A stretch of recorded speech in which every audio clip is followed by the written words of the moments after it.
Hello everyone, welcome to my channel. I hope everyone is having a wonderful day. Before starting the video, please go ahead and hit the subscribe button and give this video a like up. Young and Restless is rewriting history in a big way.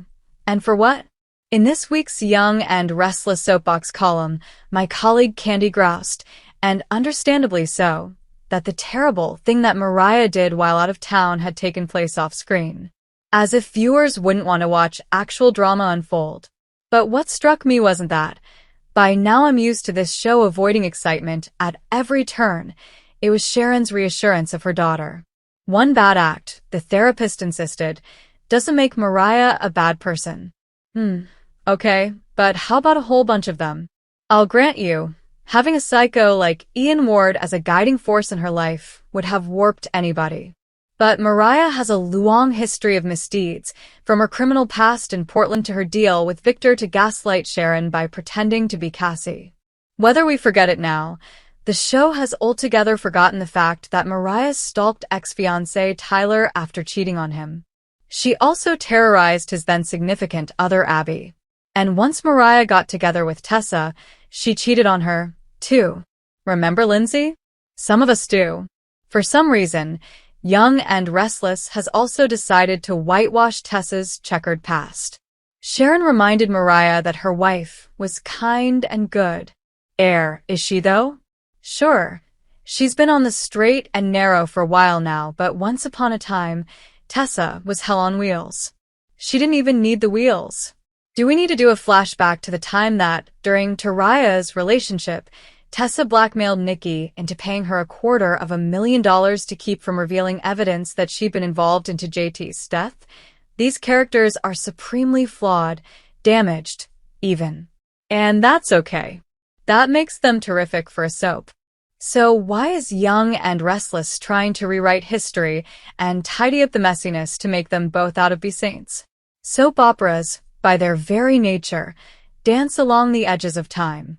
Characters age faster or slower than reality allows.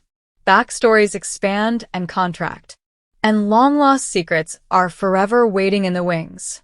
But The Young and the Restless is currently engaged in a particularly bold form of time-bending, an active, purposeful rewriting of its own history. And it has fans asking, why now?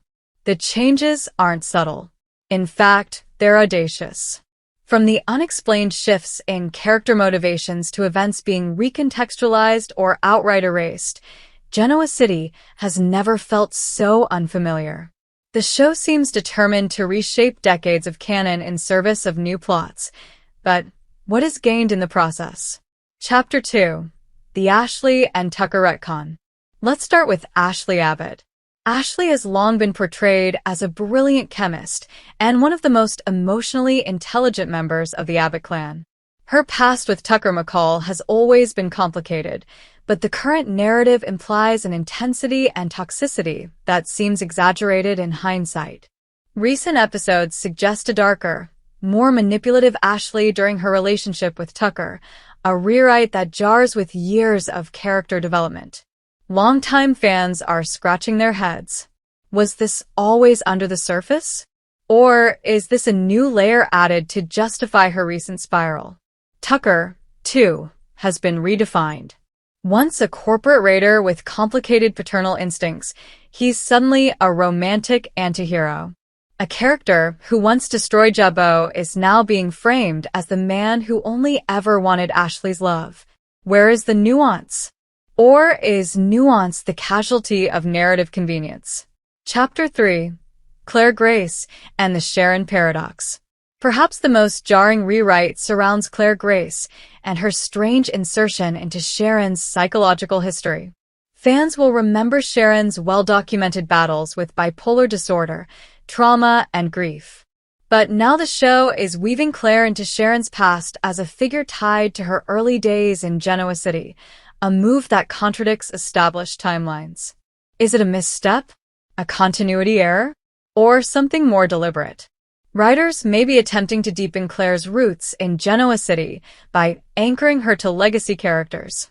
But in doing so, they risk destabilizing one of the most complex and respectfully handled character arcs in soap history. Sharon's strength came from perseverance.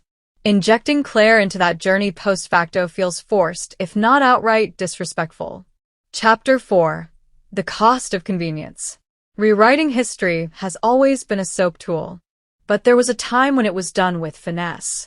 Think Catherine Chancellor's hidden child, or Jill's mysterious parentage. Today's revisions, however, lack subtlety. They feel like shortcuts. Yes, new audiences may appreciate streamlined narratives. And yes, characters must evolve. But when longtime viewers are alienated, the show risks severing the very connection that keeps soap fandom alive: memory. Soap operas thrive on emotional continuity. When a character like Nikki refers to a moment from the 80s, viewers remember. They were there. That shared memory is sacred. Rewriting it carelessly is more than plot manipulation. It's betrayal.